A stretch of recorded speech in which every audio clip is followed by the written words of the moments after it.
The year is 2001. Products not yet rated. Rated E for everyone, or T for teens. I had just received my PlayStation 1 after getting straight A's on my recent exams, convincing my loving but strict and old-fashioned mother to finally purchase the console for me. The console came with a few demo discs. I vividly remember enjoying the demos for Spyro the Dragon and Tomba 2. Rated E for everyone. But there was a demo that had me completely mesmerized.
This demo allowed you to play through a short portion of the Midgar bombing mission. I remember the battle music, Those Who Fight Further, playing as the mercenary Cloud Strife struck his foes down with his iconic Buster Sword. It was then that I decided this was the game I wanted to experience in its entirety. But my mom had already purchased the console for me and did not want to spend any more money on video games. So I did the next best thing. I asked my eldest sister to buy the game for me. And just like my mother, she told me that if I can get straight A's on my next report card, the game is mine. So for the next few months, I studied hard and worked diligently on all of my homework projects and exams. Finally, the day came. I presented my report card to my sister filled with A's. With that, she kept her word and told me she would buy the game on her next payday. I was so excited to play Final Fantasy VII and experience Cloud's story. A week passed, and on my sister's payday, she came home with a game. Now, you have to understand, my family is very old-fashioned, and they don't have an eye for detail when it comes to most things related to technology. The game that my sister brought home was a Final Fantasy game, but it was not Final Fantasy VII. Instead, what my sister bought for me was a game called Final Fantasy IX.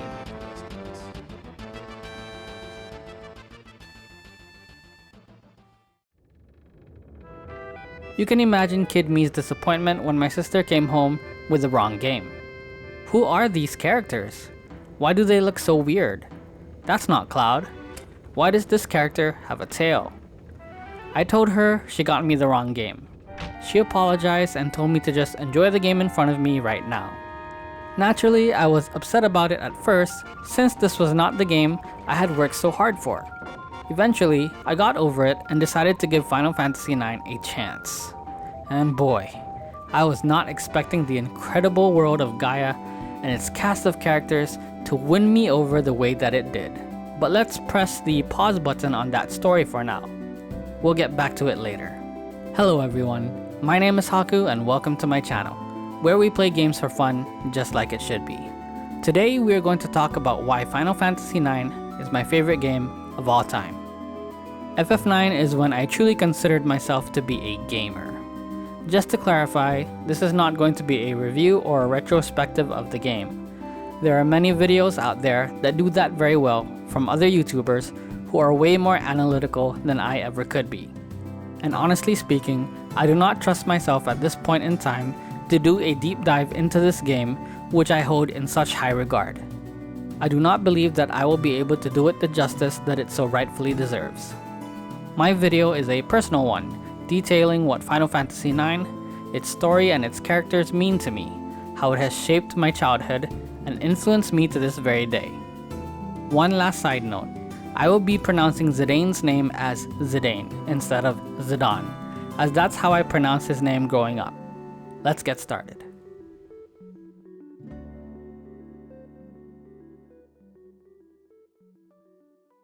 Final Fantasy IX was released in Japan in July of 2000, but it wouldn't come to North America until November of that same year.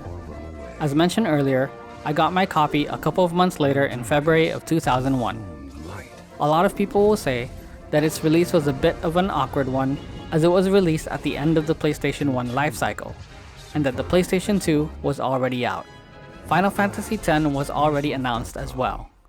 But these were the early days of the internet, and information wasn't as widespread and rapid as it is today.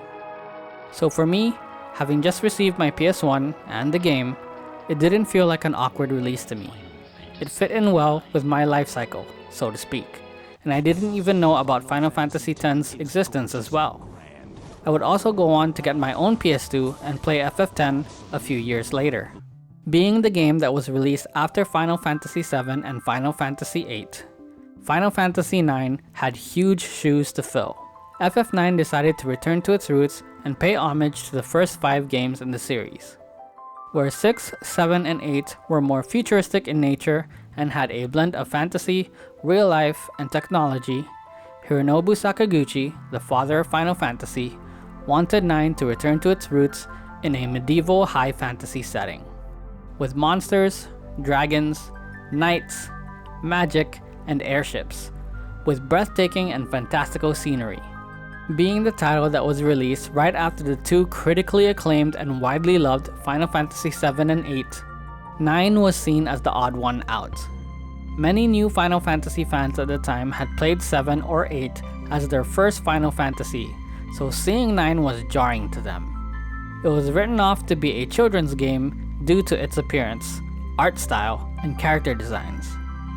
Back in the day, I often found myself defending Final Fantasy IX against FF8 and FF7 fanboys. I still maintain to this very day that people who judge FF9 based on its appearance are sorely missing out on something truly wonderful. Speaking of appearances, let's talk about Final Fantasy IX's visual design.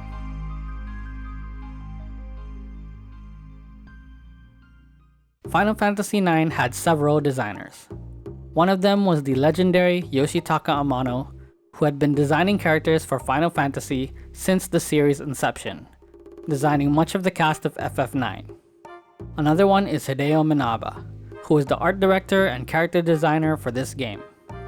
Last but not least, Toshiyuki Itahana, who was also a character designer alongside Hideo Minaba. Famous character designer Tetsuya Nomura, who is the lead character designer for Final Fantasy VII and VIII, played no role in IX's visual design. He was probably busy designing characters for Final Fantasy X. IX's art direction took an interesting turn during a time when Squaresoft was leaning towards more realistic and modern designs. In an interview with Toshiyuki Itahana, he revealed that much of FF9's world design was based on a 1982 film, The Dark Crystal. This resulted in the game having a very whimsical and fantastical design. The world is filled with humans and humanoids of many different races and species that live alongside one another. The scenery and environments, with its breathtaking pre-rendered backgrounds, show a world so different from our own. With swords, magic, monsters, and airships, this game was living up to the name Final Fantasy. And as I mentioned earlier, when I had first received this game, I was not totally on board at first until I played it. I truly appreciated FF9's visual design in its entirety when the party first arrived in Lindblum. It was nothing like Alexandria. The Grand City was truly nothing like anything I have ever seen before. Lindblum was also where you get to experience synthesis for the first time. I was absolutely mind blown when I synthesized the ogre and saw it in battle for the first time. It made me like Zidane even more. But I'm getting ahead of myself here. Why don't we talk about the gameplay first instead?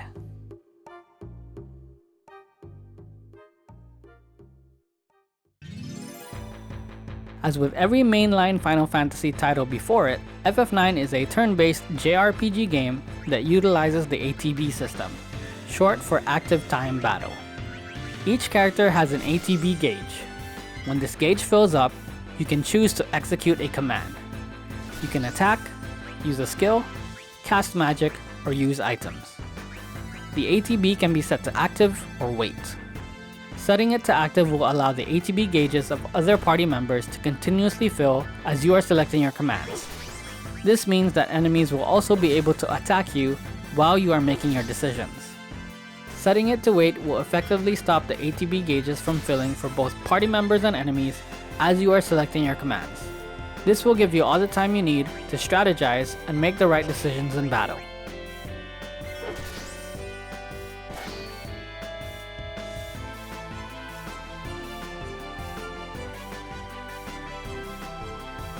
Being a game that calls back to older Final Fantasy games, FF9 uses a 4-person party system instead of FF7 and 8's 3-person party system. And just like the games of old, you can set each character in your party to be in either the front row or back row. Setting a character at the front increases the physical damage they deal, but also increases the damage they receive.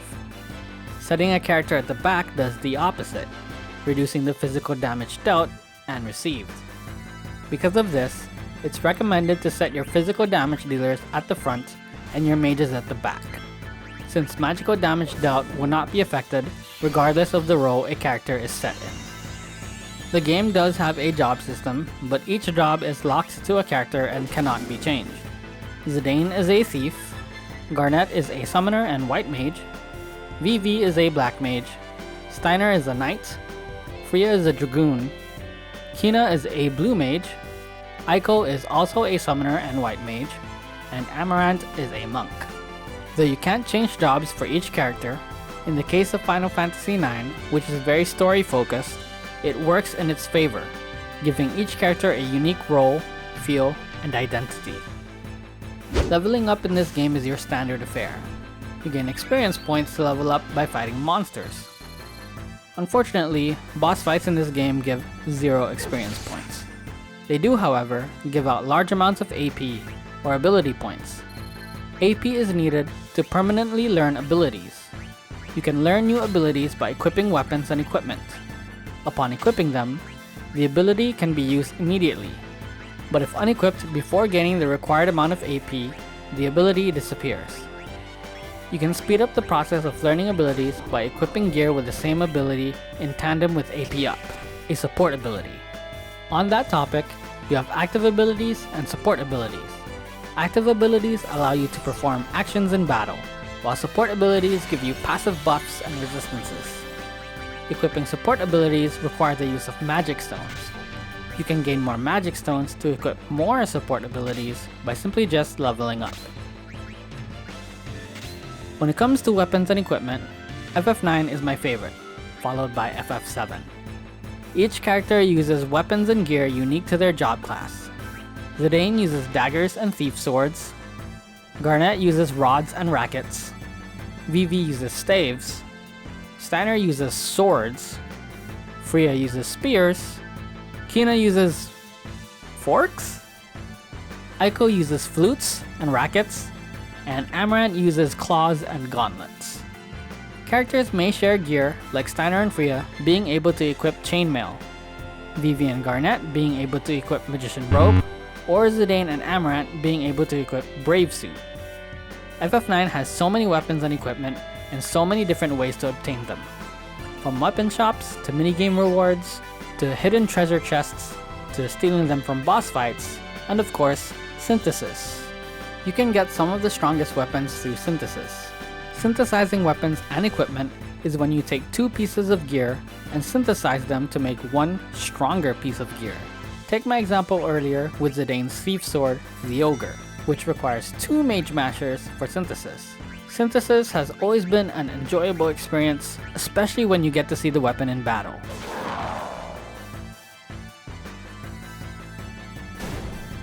Lastly, I'd like to talk about Trance. Trance is Final Fantasy IX's take on the Desperation Attack or Limit Break system. Underneath each character's ATB gauge is their Trance gauge. The Trance gauge gradually fills as a character sustains more damage. Once the gauge is full, they go into trance, changing their appearance, gaining major stat boosts, and either enhancing their skills or gaining some trance-only abilities.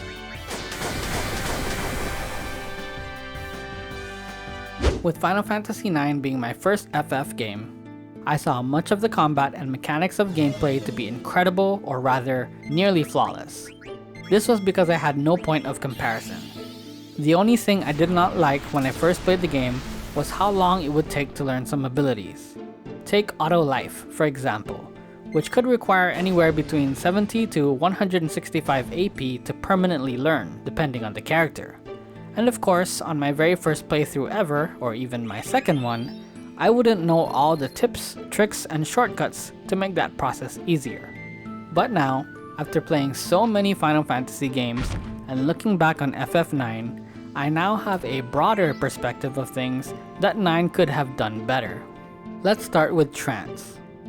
When in combat, Trance is probably the worst offender. Compared to FF7 or 8's Limit Break system and FF10's Overdrive system, Trance just does not compare. This is because once the Trance gauge fills up, your characters go into trance involuntarily. So the odds are that you would most likely go into trance fighting regular enemies than you would boss fights. You know, if you're just playing the game normally. Trance also takes forever to build, because the only way to fill up the gauge is by getting hit. FF8 only requires you to be in critical health condition. That means that as long as you're in critical health, you can spam limit as much as you want. And there are ways to take 0 damage in FF8.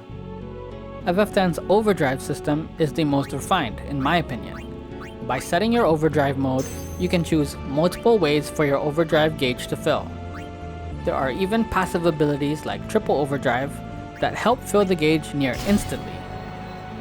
You can also save it for boss fights and choose to use normal attacks as well as other commands while Overdrive is ready. Do you not want to heal Spira's sorrow?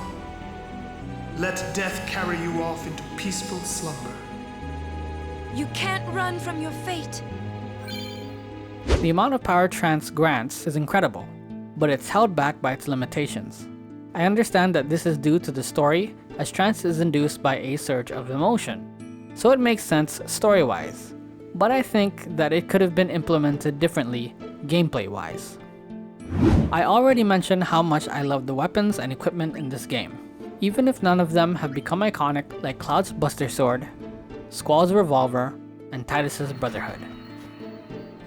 Final Fantasy IX has some of the best weapon designs in all of Final Fantasy, in my opinion, especially Zidane's Thief Swords. I would like to highlight the design of the Ogre, Angel Bless, the Tower, and Ultima Weapon as some of my favorite weapon designs. Anyways, back to the mechanics. Although the joy of FF9's gear system comes from collecting them all, I have to say that not only is learning abilities a bit of a slog, but a lot of the active skills seem to have very niche uses or are outright useless. Let's take Zidane's skills for example. Flee is self-explanatory. You get a guaranteed escape at the cost of some gil. Detect allows you to see what items an enemy is carrying for you to steal. Very useful until you know which enemies to steal from. Here's where things start to go downhill. Next skill is What's That? This causes the enemies to do a 180, reset their ATB gauges, and gives you a back attack or preemptive strike light state. I've never used this move, and it would be faster to just kill the enemy. Next is Soul Blade. Soul Blade is useless if you have a dagger equipped. It only works when using a thief sword. The use of this skill is niche. What it does is it inflicts a status ailment on the enemy with 99% accuracy depending on whatever thief sword Zidane is using. So if he's using the Viper for example, he can use Soul Blade to inflict poison on an opponent.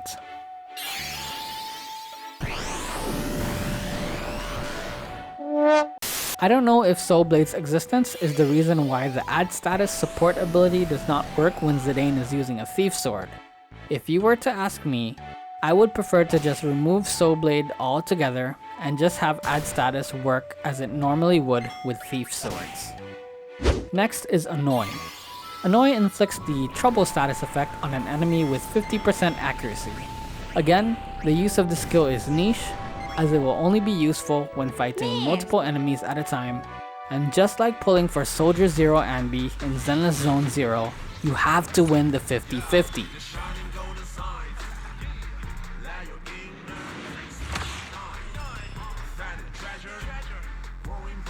Captain Andy of Silver Squad. Does this new title mean double the pay? Next up is Sacrifice.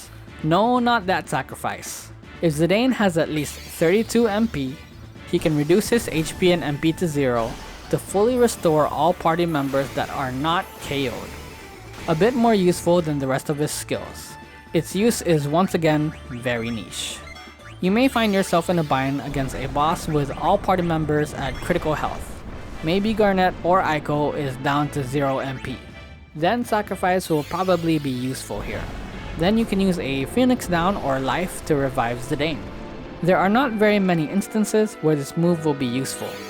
Next is Lucky 7. This move is completely luck based, making it completely unreliable, and you can't even deal the maximum damage of 9,999.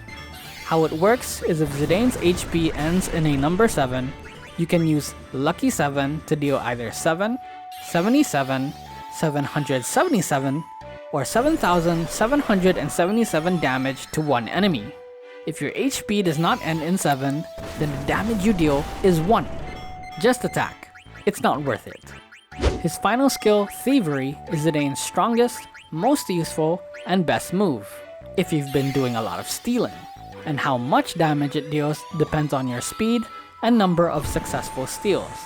Here is the formula. So if you haven't been stealing, this move does little to no damage. My advice is to start stealing from every enemy you possibly can as soon as you start the game. That way, whenever you use Thievery, you can get a guaranteed 9,999 damage.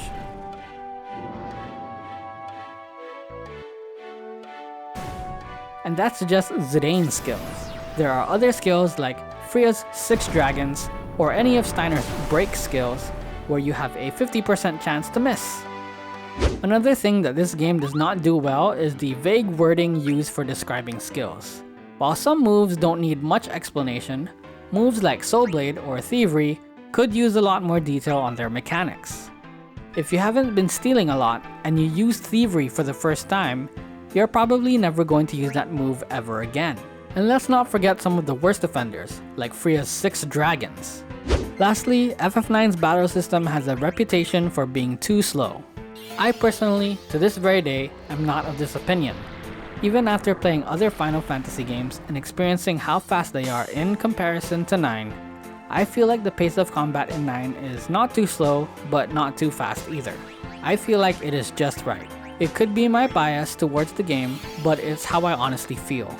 However, I still felt like it was worth mentioning since I've heard many people call out FF9 for this, so I do believe that it is a valid complaint.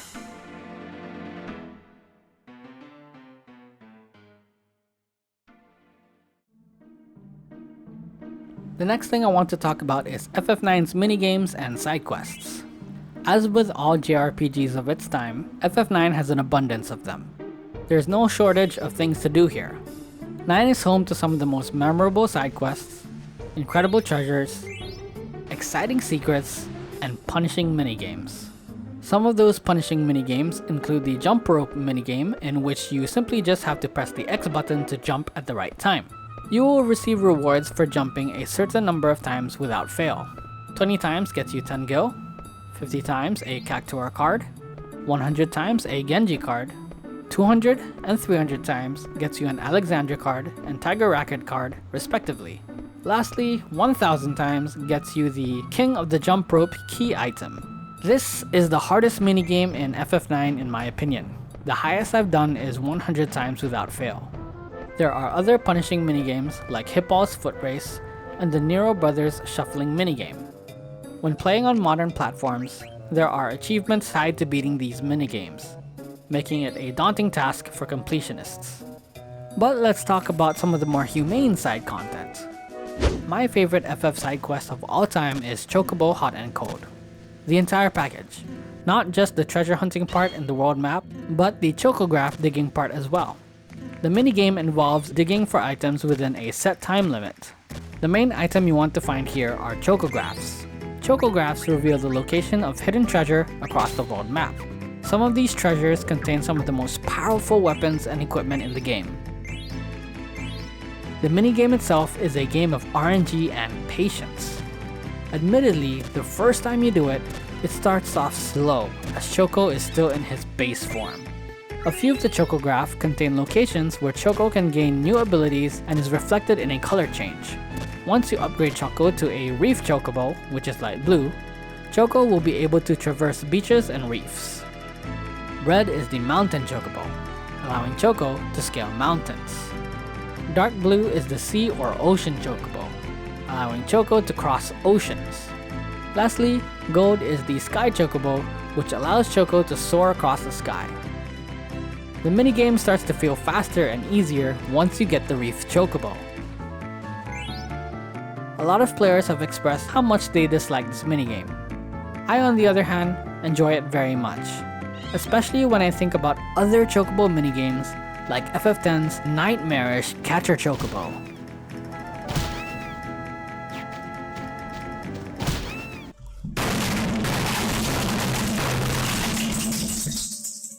Another fun minigame is frog catching.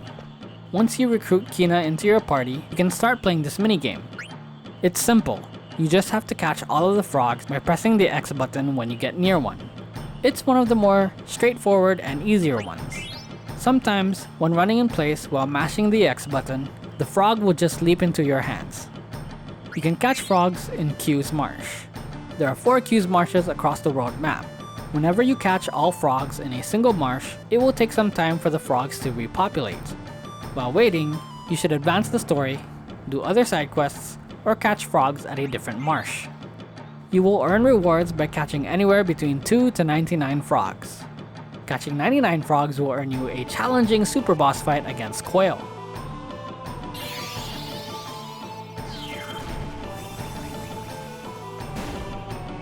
Winning this fight will reward you with Quina's strongest weapon. There are many other minigames with worthwhile rewards like Magnet Central, Ragtime Mouse Trivia, and Friendly Monsters. But if there is one minigame where FF9 absolutely fumbles the ball, it's with its card game, Tetra Master. It's not really worth going into much detail over this card game. Squaresoft were trying to recapture the success of FF8's card game, Triple Triad, where Triple Triad was a fun and straightforward card game, even with its varying rules per region, and had numbers and values that actually meant something. Tetra Master was a slimy, frustrating, unenjoyable random mess of a card game. The worst offender is that it is mandatory to play this game when you reach Disc 3. It's part of the story. They even put a rebirth ring as a reward if you win all 3 matches. At this point in the game, you want that rebirth ring, so you better be saving your game after every win, because you will be resetting your game a lot, especially if you don't have any good cards.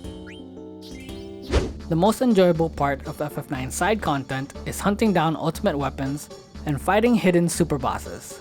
The weapons can be obtained by playing the aforementioned minigames like Chocobo Hot and Cold and frog catching. Some can be found in the most unsuspecting places. But the weapon I want to highlight in this section is Excalibur II, Steiner's ultimate weapon. To obtain this weapon, you need to reach Memoria within 12 hours of gameplay in the in-game clock. Back in the day, this was a monumental task. In order to achieve this, you would have to speedrun this game, meaning you'll be missing a ton of content on your way to getting this weapon. You most likely will not be able to grind, so you will need to beat the bosses without power tripping them. You will also need to skip active time events and cutscenes. The problem is that FF9 had no skip button for cutscenes, but that could be circumvented by opening the disc cover on the original PS1 when the cutscene starts and then closing it again to skip the cutscene. Nowadays, it's far easier to achieve this goal with the modifiers on modern ports of this game, but back then, boy was it a challenge. I wasn't one of those players who were able to pull this off though. Lastly, let's talk about optional bosses, most of which are super bosses. Tantarian is an optional boss at the beginning of Disc 3, even though the boss music doesn't play during this encounter.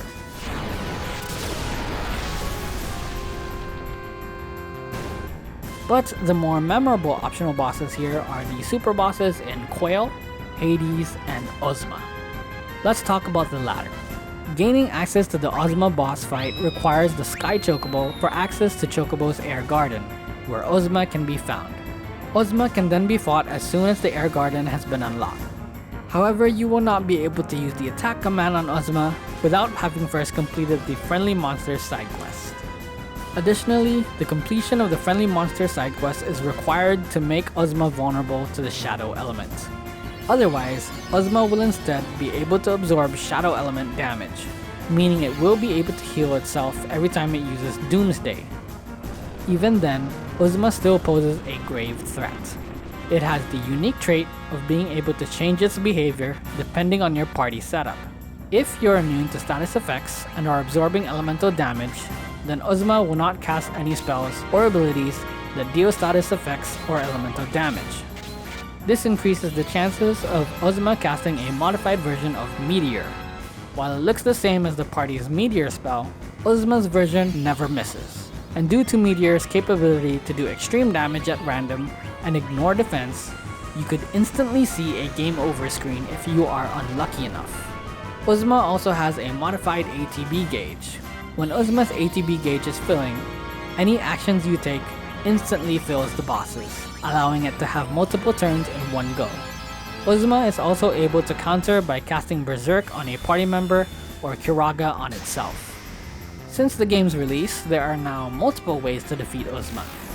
Regardless, this is for sure the most rewarding challenge in the game, and you also gain a Punis as a reward, allowing Garnet to summon the most powerful Eidolon in the game.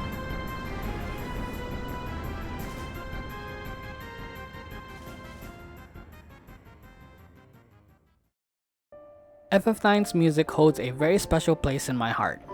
This is where I learned of the legendary composer Nobuo Uematsu. FF9 was the last Final Fantasy game where the music was composed solely by him.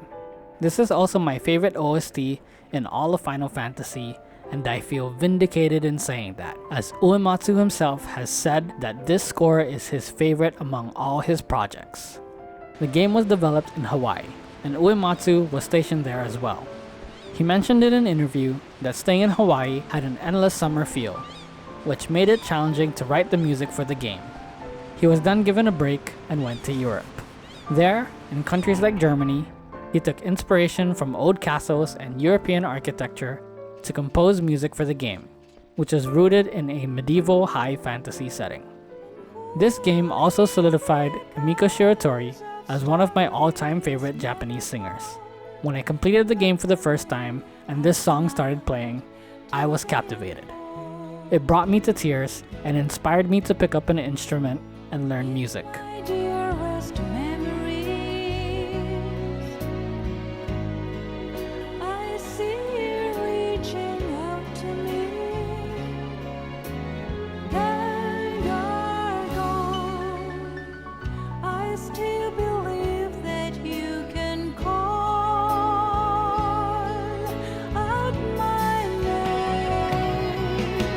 Here are some of my absolute favorite soundtracks from the game, starting off with the warm and cozy Village of Dali.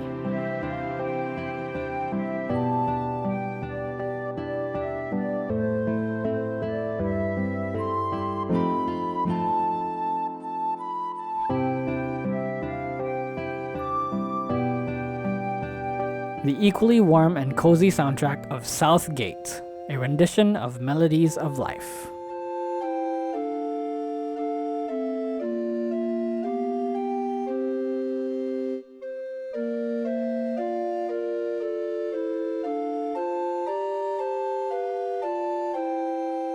Something to Protect, which is the theme of the almighty and undefeated Beatrix of Alexandria.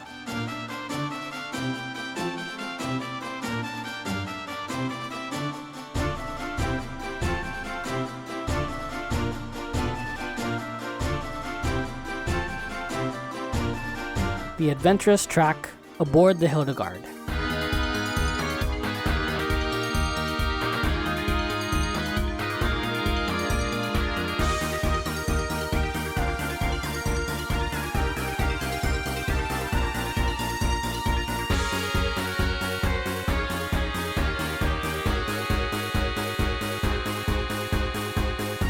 These are just a few of them. I'll stop there, or else we'd be here forever. The music in this game is timeless.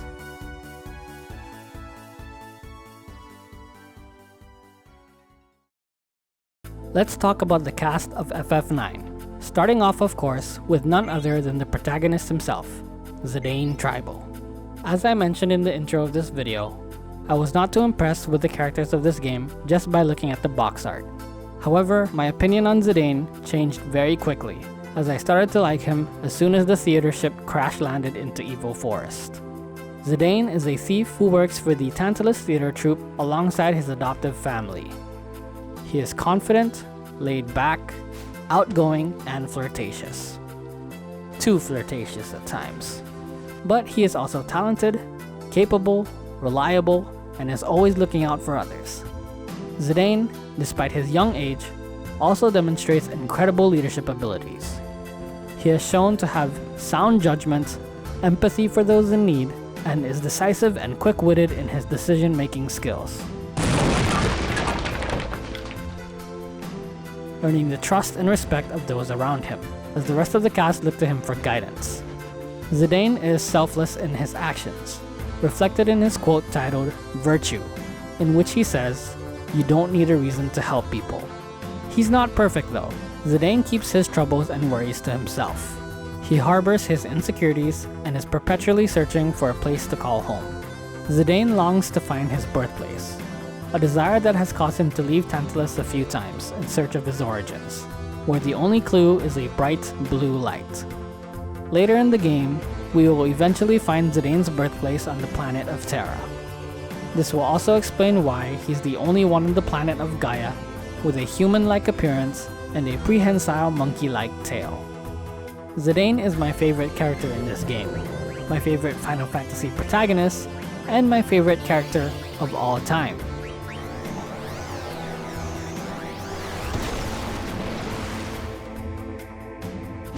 Up next is the leading lady of FF9, Garnet to Alexandros XVII, aka Dagger. Garnet also has another name, which will be touched upon later in the video. Garnet is the princess of the Kingdom of Alexandria, heir to the throne, an adopted daughter of the once benevolent but now power-hungry Queen Braun. She is also a summoner and white mage, although she is unable to use her summon magic at the beginning of the game because, well, she doesn't have enough MP. Kidding, it's because she fears the power of the Eidolons. Having grown up her entire life within the walls of the castle, shielded from the harsh realities of the world, Garnet starts off as very naive and stubborn. When she learns of the atrocities committed by Queen Braun, she believes with all her heart that only she has the power to change her mother's ways through words alone, putting herself and others in danger in the process. But she's also very polite, well-educated, and respectful. She carries herself with dignity and an air of grace and royalty. Despite being a princess and having her every need met, there's not an ounce of haughtiness or entitlement in her blood. She cares deeply for her people and has a strong sense of duty. She eventually learns how to speak more casually and develops into a capable leader as Zidane shows her more about the world. Her quote is titled Devotion, in which she says to herself, "Someday I will be queen, but I will always be myself." Garnet is known as the most beautiful lady across the land, and indeed she is. Her aesthetic design very much reminds me of heroines from the previous two FF games, Renoa Hartley and Tifa Lockhart, with their long, flowing black hair, fair skin, and elegant designs. Let's talk about everyone's favorite FF9 character, and the greatest black mage in the history of Final Fantasy, Vivi. Vivi is probably the most beloved character in all of Final Fantasy, not just 9. There's a lot to unpack here that I'm afraid I won't be able to properly convey just how loved Vivi is. Let's start with his visual design, which pays homage to the original Black Mage design seen in the very first Final Fantasy game. Just like the Black Mages of old, he has a completely darkened face with glowing yellow eyes and a large pointy brown hat. Instead of wearing a blue robe that covers his entire body, he instead wears a blue jacket, red and white gloves, striped trousers, and brown boots. Vivi is also much smaller than other black mages seen within the game. This is primarily because Vivi is a prototype model black mage that is supposed to be more powerful and more intelligent than mass-produced black mages. In this game, black mages are artificial beings created from mist by Queen Braun and Kuja to wage war against other nations of the world. They were meant to be soulless weapons and subservient to their masters. Vivi starts the game off very innocent, clumsy, shy, and gullible. As a black mage, he is aware of his own destructive power, and he fears it. During the course of the game, Vivi starts to learn of his dark origins as early as Disc 1. Learning more of the truth fills him with existential dread and the fear of death. This is reflected in his quote titled Sorrow, in which he asks, "How do you prove that you exist? Maybe we don't exist." He eventually gains the courage and bravery to overcome his fears. I believe this may be the reason why people love Vivi so much. There's so much stacked against him. His time is short, it is coming and he knows it.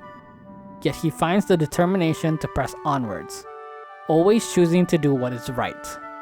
In a situation where most people would have given in, Vivi, in his small stature, stands defiant and unyielding in the face of death. Adelbert Steiner is the captain of the Knights of Pluto. Steiner starts off as the game's comic relief, although he is still able to remain funny throughout the entire game. He's a bit of a bumbling idiot, and it's all due to his black and white, narrow-minded worldview. This causes him to judge others without a second thought. He has an absolute disdain for those he views as scoundrels, thieves, criminals, or those who are beneath royalty and nobility. For those whom he deems worthy of respect, however, he is polite and apologetic. His biggest fault comes from his unwavering loyalty to the throne. Steiner has pledged complete loyalty to Queen Braun and believes her to be an absolute force for good, never once questioning her orders. At some point in the game, he starts to question his loyalty. It starts off slow, as thoughts in his head, doubt creeping in. As the reality of the situation unfolds, he starts to change. His quote titled Dilemma, which says, "Having sworn fealty, must I spend my life in servitude?" reflects this. It all comes to a head when Queen Braun has all of the Eidolons extracted from Garnet, with no regard to her well-being. This was the last straw. He is no longer able to deny the evil standing before him, and he draws his blade in defiance. Finally free from the chains that bind him, he is now able to start thinking for himself. He even goes so far as to entrust the entire well-being of the Princess Garnet to Zidane, someone he used to despise with every fiber of his being. Steiner is the one who receives the most character development in this game, starting off as a small-minded, judgmental, insufferable jerk. By the end, he realizes that he is only standing in the way of the princess's duty. So instead of coddling her for her own safety, he instead supports her any way he can. He calls Zidane his comrade in arms, states that he will not abandon him and will follow him to Kingdom Come. As I mentioned earlier, Zidane is my favorite character. Growing up, he was everything that I wasn't. I tried to emulate his confidence and selflessness the best I can, but after multiple, and I mean multiple playthroughs through the years, I realized that the person I am most similar to is actually Steiner. A lot of the things that Steiner says and does is not coming from a bad place. He's simply doing what he believes to be right, and that his duty was everything. I know that there are some of us out there who can be stuck in our ways that we forget to think for ourselves. I know it's happened to me a lot. If you'll allow me to segue a bit to something outside of Final Fantasy, I'm reminded a lot of Crosshair from the Bad Batch. Wrecker and Tech were my favorite characters in this series. When Crosshair betrayed Clone Force 99, at first you could say that it was the chip in his head that caused him to do so. But we later learned that he had the chip removed and all the decisions he made were his own. Good soldiers follow orders. He truly believed in that. Like Steiner, it wasn't out of malice, and like Steiner, he was loyal to a fault. When his loyalty was not reciprocated, he defected and regained the ability to think for himself once again. I feel like I'm very much like them, absolutely loyal to a fault. Life is not so simple, and sometimes we make decisions that go against our better judgment.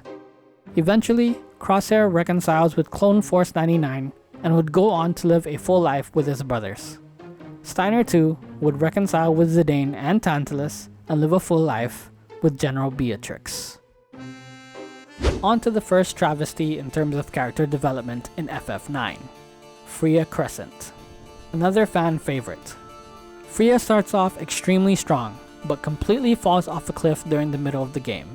Freya is a Dragon Knight, or a Dragoon, who hails from Burmecia, City of Eternal Rain.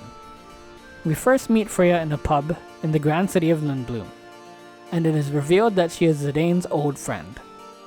We also compete against her in the Festival of the Hunt, a yearly event that she participates in to sharpen and test her skills. We learn that it has been years since she left her duties as a Burmesian Dragon Knight in search of her long-lost lover, Sir Fratley. After failing to protect her homeland of Burmecia, she finally meets Fratley in the city of Clara when it is under siege by Alexandrian soldiers and black mages. But something isn't right. Fratley has no memory of her at all. Although she is heartbroken by this revelation, she is happy to know that he still lives. Fratley then leaves Clara, and after escaping to the Red Rose airship, Freya witnesses the complete and utter destruction of Clara, failing once again to protect her people. And that's kind of it. We do get to see her and Sir Fratley trying to repair their relationship in the epilogue, despite him not remembering their past. Her quote titled Despair says to be forgotten is worse than death. There's so much to be had here, and it is definitely a missed opportunity to develop such a great character, which is why I said that it is a travesty. Quina Quen is the most simple character of the cast. Quina's quote is titled Indulgence, in which she proclaims, "I do what I want. You have problem?" Which, you know what? Fair enough. Quina is on a quest to become an excellent gourmand, eating everything and anything they possibly can. They don't really have any other worries outside of that. The first time you actually get to see Quina though is during the opening of the game, when you are playing as Steiner, inside the royal kitchen. You will find Quina there, serving as the head chef of the royal family. Just that fact alone is a testament to their culinary skills. Just like Steiner, Quina serves as comic relief for the game, even more so as Steiner begins to loosen up. Looking at Quina now as an adult, I can appreciate their way of thinking. I often get so caught up in the responsibilities of everyday life that I forget to appreciate the little things, like a nice hearty meal with the people I care about. Next up is Eiko Carol, the sole citizen of the village of Madain Sari. Eiko is a little girl who lives alone in a ghost town with a bunch of Mughals.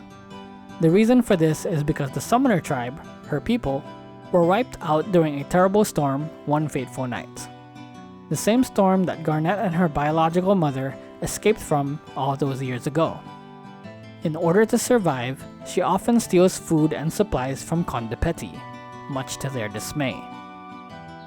Just like Garnet, she too is a summoner and a white mage.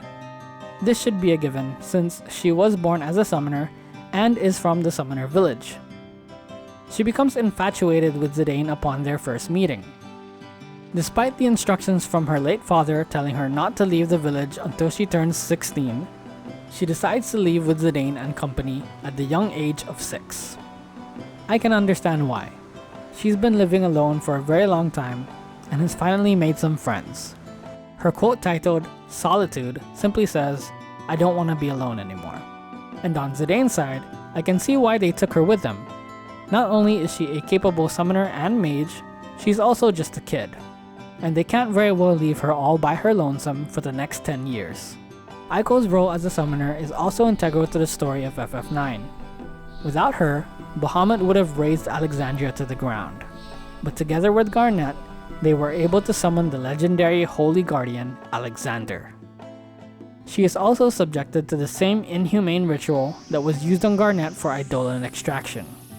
However, it fails due to her young age and the interference of Mog, another powerful Eidolon disguised as a Mughal.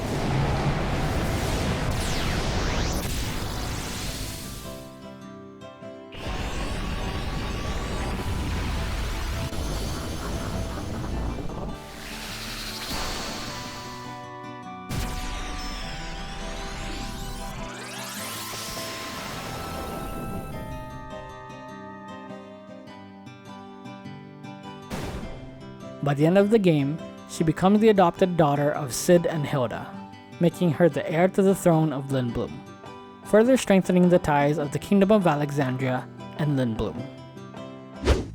Lastly, we have to talk a little bit about Amarant Coral, aka the Flaming Amarant. Amarant is the second travesty of the main cast. He received even less character development than Freya. Amarant starts off as a mercenary hired by Queen Braun to retrieve the silver pendant by any means necessary. However, when he and his partner Lani were on the brink of succeeding in their mission, he turns on her, saying he does not approve of working with hostage-taking scumbags. Which, you know what? Fair enough. I respect that.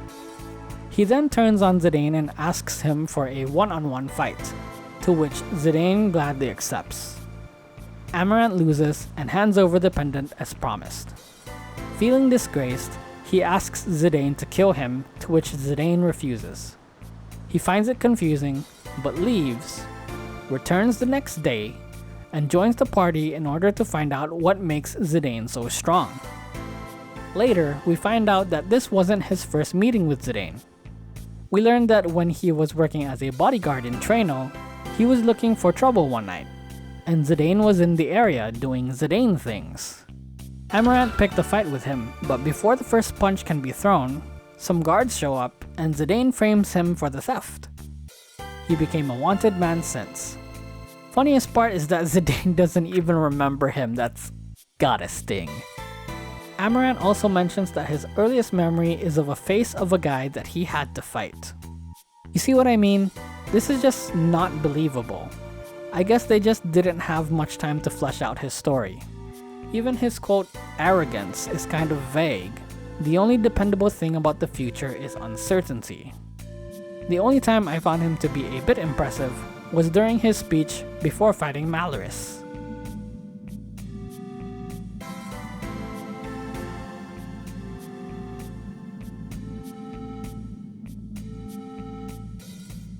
He's not very bright, since he couldn't figure out Zidane's way of thinking, which, for all intents and purposes, isn't that hard to figure out, because Zidane is a pretty simple man. I see waifu, I press laiku. But in all seriousness, Amarant's entire arc in the game is a crying shame. There are many other amazing characters within the world of FF9, like the Tantalus crew, Baku, Blank, Marcus, Cinna, and Ruby. Quan and Quail of the Q tribe, Dr. Tot, Prince Puck, Sid, and Lady Hilda. Morid from the village of Dali, Slitskin, the traveling Moogle, Queen Braun, Garland, and Mikoto, Zidane's sister, Lani, the mercenary, and of course Beatrix. I won't be going into detail into any of these characters, but I do want to shout them out in this section before talking about our final character. Special shoutouts to Lani and Beatrix. I wish Lani got more screen time, and I wish Beatrix could have been a permanent playable character as well. Hell, I wish Lani could have been a playable character too. You could swap Amarant out for her and a lot of the story would remain the same. But it is what it is.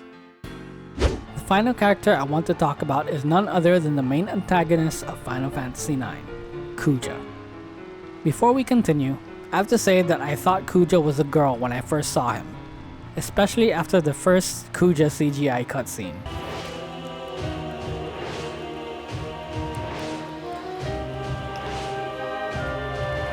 Why is he so pretty? Anyways, Kuja is a narcissist in every sense of the word. He's immensely prideful and egotistical. This is reflected in the way he dresses, the way he talks, and the way he acts, going so far as to allow Zidane to live when he had the chance to kill him, if only to prove his own superiority over him. He speaks with refinement, elegance, and in a very cultured manner, choosing to associate himself with the likes of the nobles within Trenel. His palace, hidden deep within the desert of the outer continent, is extremely extravagant and luxurious, filled to the brim with works of art, relics, books, and many other expensive material items. It's so large, he has his own airship dock, with his inner sanctum being the most gaudy of them all. Kuja's main ambition is to acquire the power of the Eidolons and rule over Gaia for all of time. So he incites war and chaos under Garland's command in order to replace Gaian souls with Terran ones, and he excelled in this endeavor. But of course, Kuja was only doing it to further his own goals, not for the people of Terra. It was he who manipulated the once kind Queen Braun into a quest for global domination. He supplied her with the means to take on Lindblum's highly advanced airship fleet via the manufacturing of black mages and the power of Eidolons. Eventually, Garland would catch on to Kuja's antics and stop him in his tracks by seizing control of the Invincible. Kuja would go on to learn that his life was on borrowed time and that he was mortal. This revelation drove him insane, and at the moment of gaining unimaginable power, in his fury and despair, he destroys all of Terra with a flurry of Ultima spells, believing that life should not persist without him. He then attempts to erase all of existence by diving deep into the planet's memory, to the origin of all things, the crystal. With its destruction, he will be able to achieve mass genocide on a cosmic scale. That would not be the end of his story though. During the party's fight against Necron, a being that personifies the very essence of death itself, Kuja, with the last of his remaining strength, transports the party back to safety. Now on his deathbed, finally free from the crippling despair that had taken hold of him, he realizes what it means to live, expressing his regret for all he had done and for not realizing sooner. Though his actions were unforgivable and drove the world to madness, Kuja in the end found peace and redemption.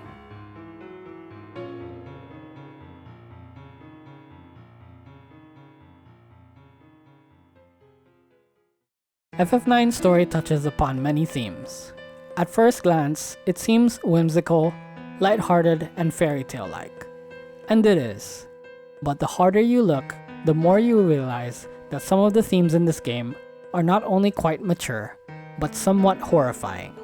A lot of it revolves around existentialism. What is the meaning of life? What is my reason for being? And is there even a point to living if we're all just going to die in the end anyways? What is the point of it all? I've played FF9 countless times over the years since first playing it, and each time I played it, as I grew older, my eyes would widen at a new revelation. When I was young, FF9's story to me was about how to best live life, helping others, being kind and respectful, fulfilling your duties, standing up for the weak, doing the right thing, and beating the bad guys. A take befitting and expected from one so young and innocent. But as I grew older and the world became less black and white, I came to realize that doing the right thing isn't always as straightforward as it sounds. Sometimes doing the right thing can be painful and heart-wrenching, and what's right to me may not be right to you. We see this in Steiner, as he does everything he possibly could to sabotage the party's endeavors. He is making an effort to deceive Zidane and Garnet at every turn, but he has no ill intent. Quite the opposite, in fact. He has the princess's best interest at heart, and even plans to petition for a life sentence on Zidane's behalf, instead of delivering capital punishment, believing it would be the honorable thing to do. He truly believes he is fulfilling his duty as a Knight of Alexandria. I was not able to initially see this nuance as a child. As an adult, I've become more pessimistic and cynical. I've come to realize that the world around me is cruel and that life is unfair, where bad things happen to good people and bad guys seemingly prosper, getting away with it. Life is filled with so much pain and suffering. Time and time again, we see the party scrape and claw.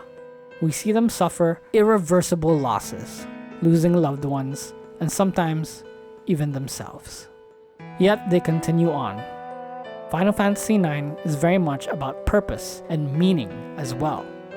When Vivi is faced with the reality of his impending doom, for a moment, he breaks down in fear. All he has ever wanted in life was to find a place where he belonged, and now he knows he will never have the time to fulfill that wish. He could have stayed in the Black Mage village among his people and patiently waited for the time to come. Instead, he chose to follow Zidane and continue their journey, in order to ensure firsthand that no one else goes through what he has to go through. At this point in the game, Vivi is still terrified, but he is absolutely brimming with purpose. No amount of pain or suffering can stand in his way. In the face of death, Vivi chose life, however short or difficult it would be. Similarly, for Zidane's entire life, he longed to learn more about where he came from, therefore learning more about who he is. Never in his life would he have thought that he was meant to be an angel of death, an enemy of Gaia. The revelation of his artificial creation as a genome is enough to cause him to fall into a deep despair. For the entire game, up until this point, Zidane has demonstrated, time and again, his ability to not break under pressure and lead his teammates into battle with his unwavering resilience and sound judgment. In this momentary weakness, this sorrowful moment, the agonizing truth that he had sought all his life breaks him, and he shuns his comrades. Luckily, it would not take long for Zidane to pick himself back up.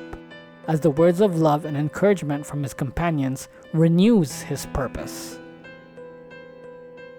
Now knowing the full truth of his existence and with nothing left holding him back, Zidane decides to carve his own destiny, choosing to live in order to protect all that he loves. These are just two examples of how FF9's cast deals with the theoretical question of life's purpose. It would take too long to go through everyone, but I hope I was able to properly convey how FF9 deals with the question. The topic itself deserves its own video entirely, and there are many amazing videos out there that talk about this subject in the context of FF9. I would highly recommend you seek them out and give them a watch. If you're a fan of FF9, you owe it to yourself to watch these videos.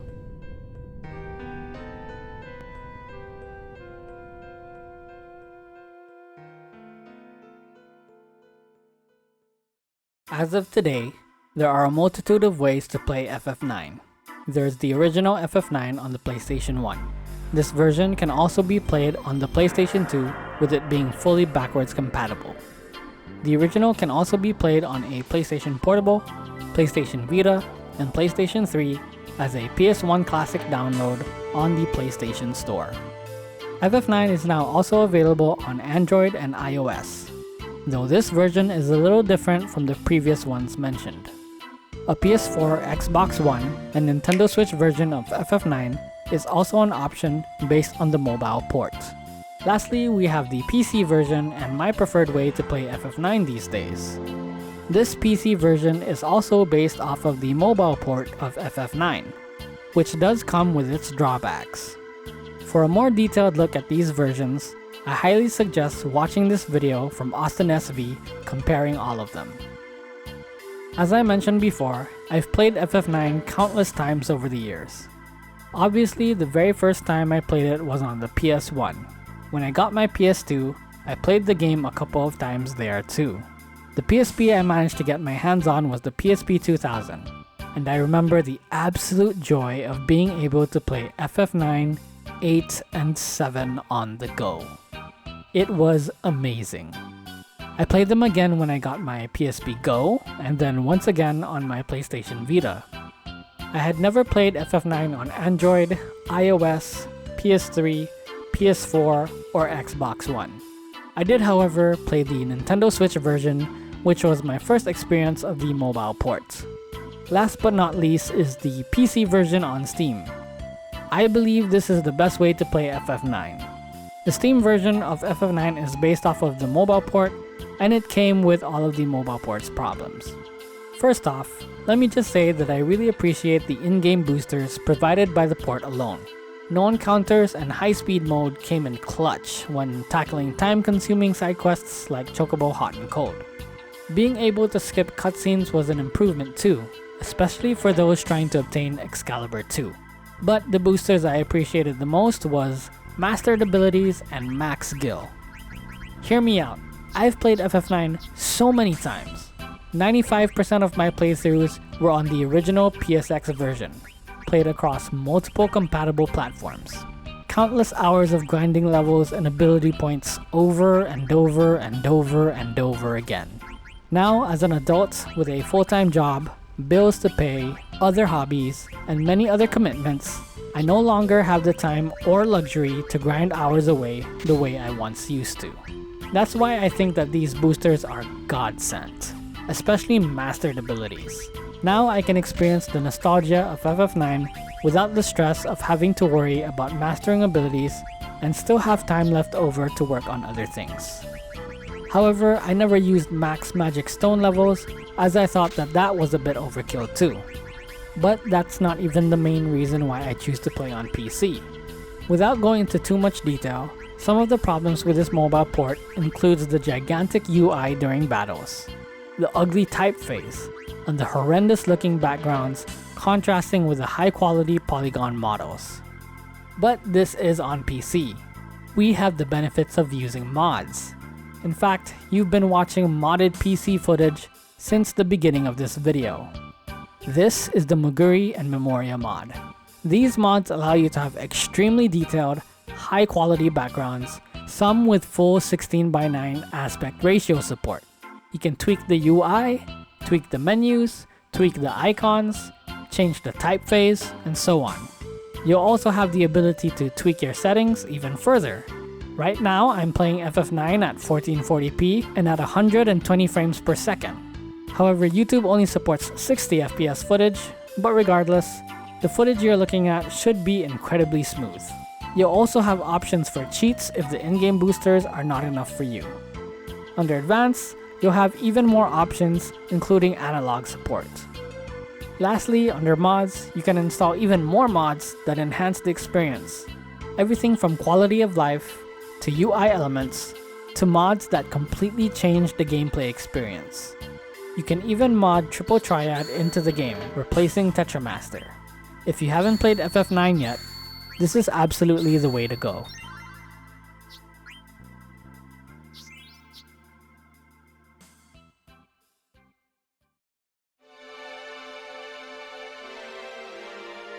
At the start of this video, I mentioned the story of how I first got my hands on FF9. Initially wanting FF7, but my sister mistakenly buying FF9 instead. I will now talk about some IRL events that at first may seem to have nothing to do with the game, but I promise you, we will circle back to FF9 and see how this is relevant to my story. Ever since I was young, my sister had been married. I was so young that from the beginning, her husband was pretty much an older brother to me. They are a huge part of my childhood. I could not imagine life without them. They were both amazing people, and I loved them with all of my heart. Whenever my brother-in-law was around, I felt safe and secure. I felt invincible, like I could take on the world, and I had always felt this way since childhood, all the way up to adulthood. He was a strong, honest, and hardworking man. Fast forward many years later, I was a young adult experiencing what it was like to earn a living. One fateful night, I had just got home from work. On the 28th of September 2012, my phone rang. I thought it was odd. I don't usually get calls, especially during the evening. For some reason, I dreaded answering that call. I had a terrible feeling about it. That the moment I answered that call, something bad was going to happen. Hesitantly, I answered the call, and it was my cousin, weirdly enough. I remember the first thing he said. He says my name and tells me, "I'm going to need you to stay calm with what I'm about to tell you." The alarm bells in my head start ringing and my heart starts to race. "Your brother is dead. He got shot while on duty."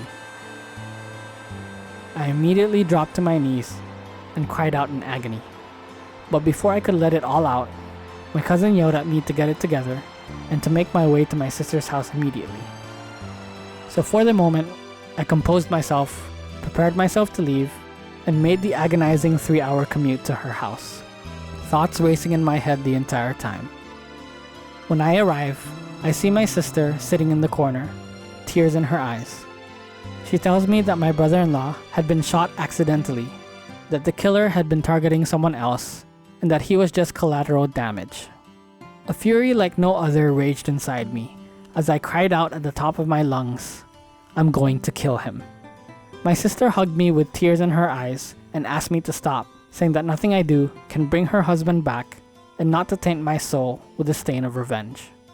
I had never felt fury and vengeance the way I did that night. Never before and never after. My biggest regret was that I don't think I was able to tell him just how much I loved him.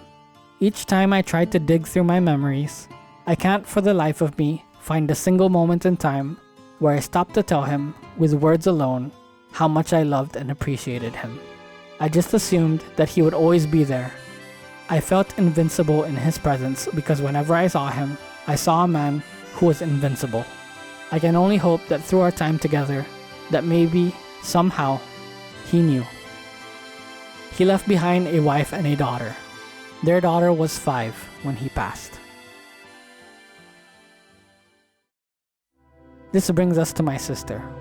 The years after his passing were hard on all of us, but not as hard as it was for my sister. Nobody loved my brother-in-law more than she did. I had moved back in with my sister and her daughter at this time. As time went by and we were all coping with the loss, I noticed something different about my sister. I could very easily tell how hard she was trying to live every day, if only for the sake of her daughter. There were times when we would go on family trips or just spend time together as family, and she would be genuinely happy. But most times, especially in the time in between, the quiet hours with nothing to do, I could see through her facade the deep sorrow within her heart. It would often bother me on my way to work, seeing her smile knowing how hard she was trying. I was reminded of this scene in Final Fantasy X where Titus and Yuna were having a conversation about Jekt and Titus's mom. I think I just figured something out. What? Why I hate my old man.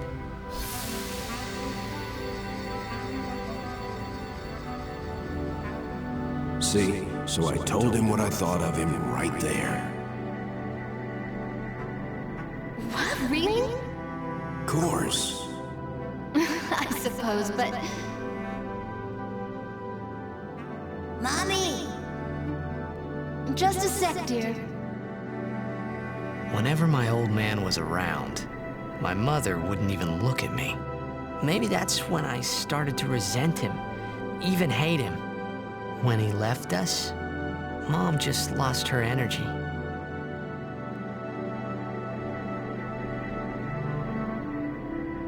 Is she alright? Why should you care? If she dies, I wouldn't know what to do. Don't say Mom is gonna die. I apologize. The old lady next door told me, when a lovebird dies, the one left behind, it just gives up living so it can join its mate. It was just like that. I hated my old man even more. Whenever I saw my sister try to give a genuine smile, these words echoed in my head. When a lovebird dies, the one left behind, it just gives up living so it can join its mate. It was just like that. I felt so helpless, but this time around, I made sure to take every opportunity to tell her how much I loved and appreciated her. I would hug her often whenever I noticed the despair in her face. But it was undeniable. My sister was falling into a deep depression and was losing the will to live. She was trying her best for her daughter, but there was no hiding it. She missed her husband dearly and was barely hanging on. In 2016, my sister was diagnosed with cancer. It was the beginning of the end. At first, it wasn't too bad, at least according to the doctor, who said it was treatable. He said that my sister didn't have to be confined. She can come into the hospital for her scheduled chemotherapy appointments and then go home. Somehow, I felt it in my bones that my sister's time was coming, but I denied the thought of it, and I kept the hope that my sister would recover. I made sure to give her all the mental and emotional support that she needed whenever she came home from treatment. I made sure to see to her needs, and again, tell her how much I loved her, and make plans for what we were going to do when she gets better. On the morning of October 7, 2016, I was waking up to a quiet and beautiful morning after working all night. But something was wrong. I could hear a quiet sobbing. Then it dawned on me. My eyes immediately widened, and I rushed out to find the crying sound. Outside on the porch was my niece, just sitting down and quietly sobbing. I didn't have to ask. I already knew. But I asked anyway. Is she gone? My niece replied with a somber yes. I slowly made my way back to my room and sat on my bed. No tears, no shock.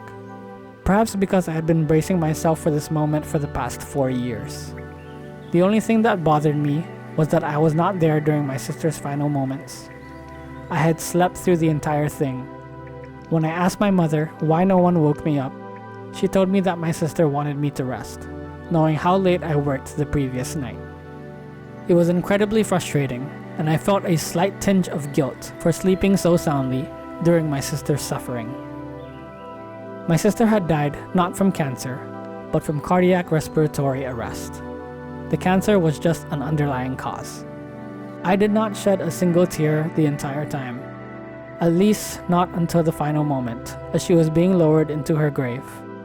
When it finally dawned on me that I would never see her again, It all came out in one giant explosion. She did her best, fought with all she could, until the very end. She leaves behind a daughter, and at the age of 9, she has lost both her parents.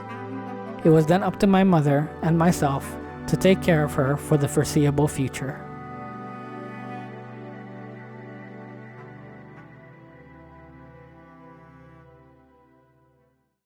Tying this story back into FF9, I would not replay FF9 again until the year after, which is 2017. I had all but forgotten the events of how I came to own my original copy of Final Fantasy IX on the PS1. I started playing FF9 again as I usually would. At Disc 4, there is a little side quest within the village of Madain Sari. It contains a hidden message pertaining to Garnet's origin, as well as some information on the Eidolons. I will spare you the details of how to go about triggering this quest and the steps to reveal the message within. Allow me to read you the hidden message from Garnet's biological father.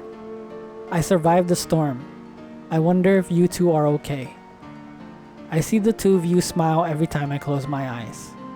I imagine I see you when I open my eyes. I have a mortal wound. I won't be able to wait for you very long. I regret being so unemotional all these years. I'm writing down everything here in the hopes that you will read it someday.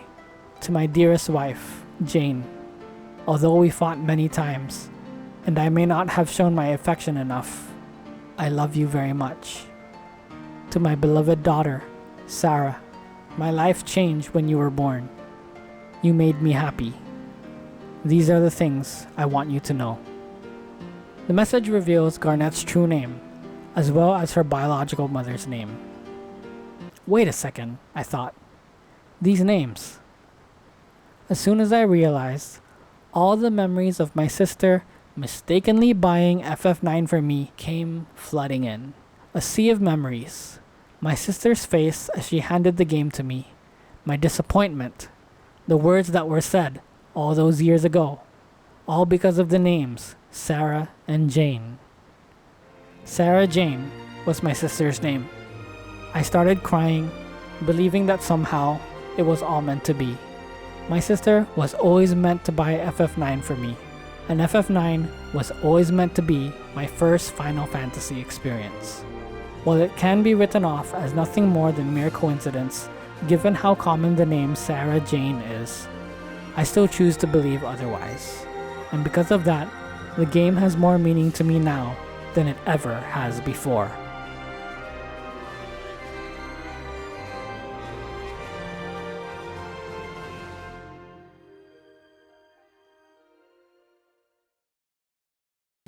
Ever since the Final Fantasy VII tech demo on the PlayStation 3, fans have been enamored with the idea of a Final Fantasy VII remake, myself included. However, deep down, even though I knew it was highly unlikely due to the sheer popularity of 7, I've always wanted a Final Fantasy IX remake instead. Besides the obvious facelift and upgrades to visual fidelity, a remake of FF9 brings with it several opportunities. Gameplay-wise, if they decide to stick with the turn-based approach, they could speed up the combat, rework the active skills and abilities, as well as adjust Trance to work more like its Limit counterpart. Tetra Master can be reworked to be an actual fun card game, without all of the randomness of the current versions we have. There's also the opportunity to further expand on the character development of characters like Freya and Amarant. We could see more screen time and involvement from characters like Lani or Sir Fratley. Hell, we could probably even have Sir Fratley playable as a guest character like Beatrix. A remake all in all has all the opportunities to add to the incredible story of FF9 and fix some of the quirks of the gameplay. But with the opportunity to improve upon the game comes equal risk to simply just ruin everything about it. In 2021, data miners have found a list of unannounced titles by looking into the NVIDIA GeForce Now service. Among that list was a Final Fantasy IX remake. Fans were originally skeptical at first, as they should have been, but the leak proved to be a legitimate source of information as time went on. Every title on that list has been confirmed since, save for one title, That's the Final Fantasy IX Remake. As of today, the word is that FF9R is still currently under development. The only thing we know for sure right now is that it exists and that it is coming. It's not a matter of if, but a matter of when. If you were to ask my honest opinion, although younger me would have loved an FF9 remake, at this point in time, I am vehemently against it. In fact, I am dreading this remake. Let me explain. Starting off with how Square Enix is handling the Final Fantasy VII Remake trilogy. I want to say that I thoroughly enjoyed FF7 Remake, and I'm currently playing through FF7 Rebirth. I haven't finished the latter yet, as I told myself that I needed to finish this script before continuing my playthrough. So in regards to Remake, I truly did enjoy it, and I thought that the combat was fun, despite being disappointed at first that it wasn't turn-based. That said, there are some obvious changes to the story that Square decided to make. I simply just wasn't on board with this. Currently with Rebirth, while I am somewhat enjoying my time with it, there are already quite a lot of things that I was upset with from the opening of the game. This topic warrants its own video, but to keep it short, what I and many others wanted was a one-to-one remake, and that's not what we got. Actually, I'm a bit more lenient than others who do want a true one-to-one remake of 7. I'm okay with the choice of action combat instead of turn-based, because the combat really is fun. I'm okay with adding to the story of FF7 and having the entire story expand through 3 games. But I drew the line at changing the main story. I can't help but feel concerned for the future of the FF7 Remake trilogy. This was not the story that fans fell in love with all those years ago. Another reason why I am dreading FF9's remake is Square Enix's DEI initiatives. In my opinion, the pursuit of DEI and inclusivity in the video game industry as a whole is a net negative.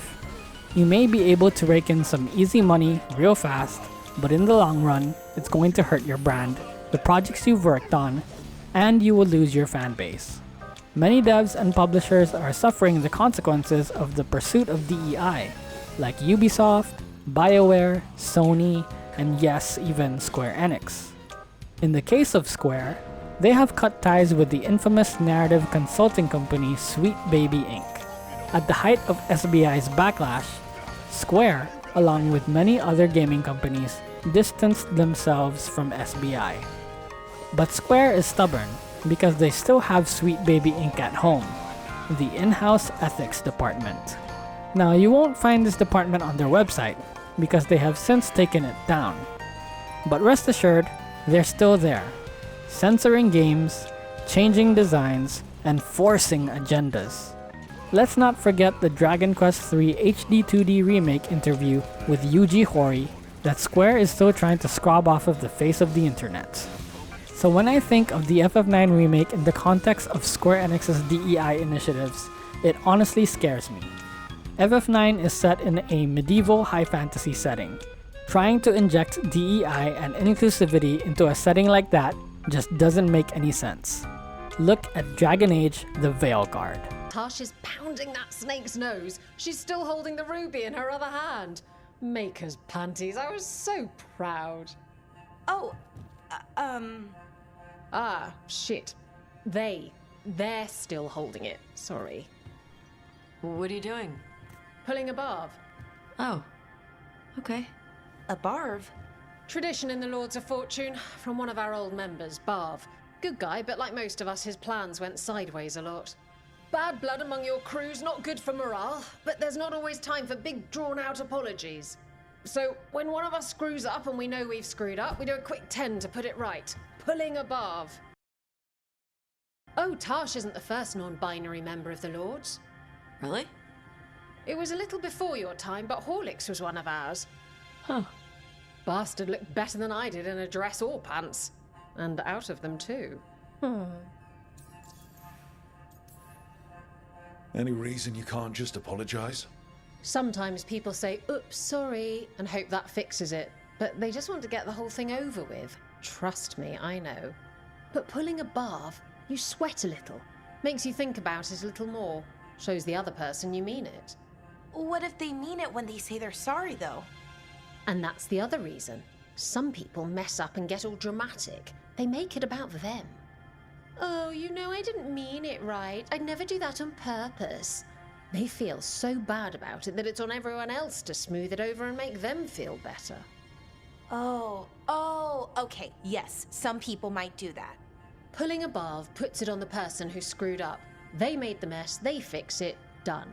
And in that pursuit of DEI, I am absolutely certain that Garnet, Beatrix, and Lani will be censored.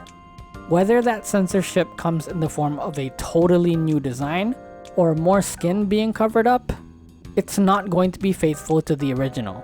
And you know that scene with Zidane touching Garnet's ass is definitely going to be cut or severely altered. Again, they've done this with FF7 Remake and Rebirth. The humor of Cloud cross-dressing has been severely altered. Tifa and Aerith's designs have been changed. They've censored Remake 4 years after release. They're censoring scenes in both games.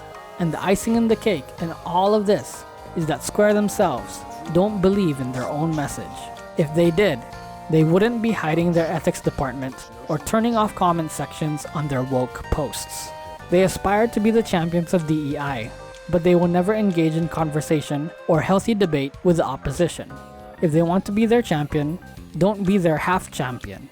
Or as Louis Rossman would say, if you're gonna be the bitch, be the whole bitch. Ain't no half bitch in here. If they did believe in their message, however, if they were open to dialogue, then at the very least, they would have my respect, even if I don't agree with them. But alas, I've lost all of my respect for them. What they do believe in is the money that they can make from the agenda. At the end of the day, that's what this is all about. I would have really preferred if they had just made new IPs or made a new, smaller company that would focus on making only DEI games, instead of injecting DEI into their existing and beloved franchises like Final Fantasy and Dragon Quest. That wouldn't make them a lot of money versus injecting DEI, but that's just how it is. Final Fantasy wasn't a success overnight after all. Rome wasn't built in a day, neither was Squaresoft, and neither was Final Fantasy. It's a sad state of affairs. It used to be that when you booted up Final Fantasy VII, 8, 9, 10, and hell, even Kingdom Hearts, that you knew you were in for an amazing time whenever you saw that Squaresoft logo. You just knew deep down in your soul that this was going to be incredible. Nowadays, that's all gone. Whenever you see that Square Enix logo, instead of excitement, anticipation, and joy, you're instead filled with dread, skepticism, and despair. So, you didn't like despair, but don't fret. I've thought of a wonderful present for you. Shall I give you grape Skittles? Whoop, whoop, right there. Cloud, open up. Hey, what's that on your toe? So no, I am not excited for the FF9 remake. I dread it. I have no faith in it and have no faith in Square Enix to do right by their player base. On that note, the bar for a high quality, respectful, and faithful remake that is filled with nothing but passion and love for the original has been set extremely high by the Memoria project team with their awe-inspiring, tear-jerking gameplay demo. After seeing that, I am certain that Square Enix will not meet the standard set by this fan-made demo. For the record, I want to be wrong. I hope with all of my heart that Square Enix proves me wrong. When the game comes out, I will buy it and I will play it. I will put a magnifying glass on everything that has been censored, altered, and removed, and I will not be silent about it. And of course, whatever is good, faithful, and fun will be praised as well.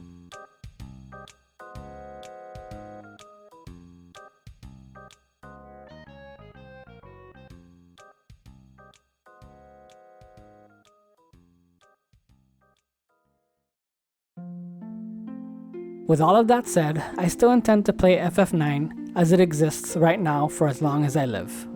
In fact, one of these days, I would like to stream an entire playthrough of FF9, but not vanilla FF9. I would instead like to stream and experience for the first time alternate fantasy. This is an FF9 mod that offers a fresh new way to play the game. It increases the difficulty, tweaks the combat, enemies, and abilities, allows Beatrix to become recruitable, includes scenes deleted from the original game, has new boss battles, and much more. When will I be doing this stream? Honestly, it all depends on when the Eiko S9 mod comes out, which is a mod that will fully voice the entire game. A voice mod for FF7 called Eiko S7 has already been completed, and it is incredible. So alongside alternate fantasy, I would also like to have this fresh experience of FF9 with fully voiced dialogue. My hope is that Eiko S9 would be completed before the end of the year, as I would like to play alternate fantasy with voices before the FF9 remake comes out. In the meantime, I plan to make some FF9 guide videos, even though I'm decades late. It's just something I've always wanted to do, and for sure I'll put my own spin on it, and of course, will include modded footage. I hope you will look forward to that. And that's it for the video, guys. I imagine that this has turned into a very long video. So if you've made it this far, I just want to thank you for taking the time to listen to an old man ramble on about his favorite game. I appreciate your time and attention. You're the real deal. Look forward to some more FF9 content in the form of guides and possibly other video essays, albeit much shorter ones. And of course, I will continue making Zenless Zone Zero content for as long as it remains a good gacha game. As for Smash Ultimate, I'm a little burned out on that game, and perhaps I'll start making Smash content and streaming Smash when and if a new entry comes out. But for now, we're sticking with single player content. Once again, I've been Haku. This was my channel, where we play games for fun, just like it should be. If you liked what you saw, then don't forget to get out there, play some video games, and have yourself a grand old time. I'll see you guys in the next one. Peace.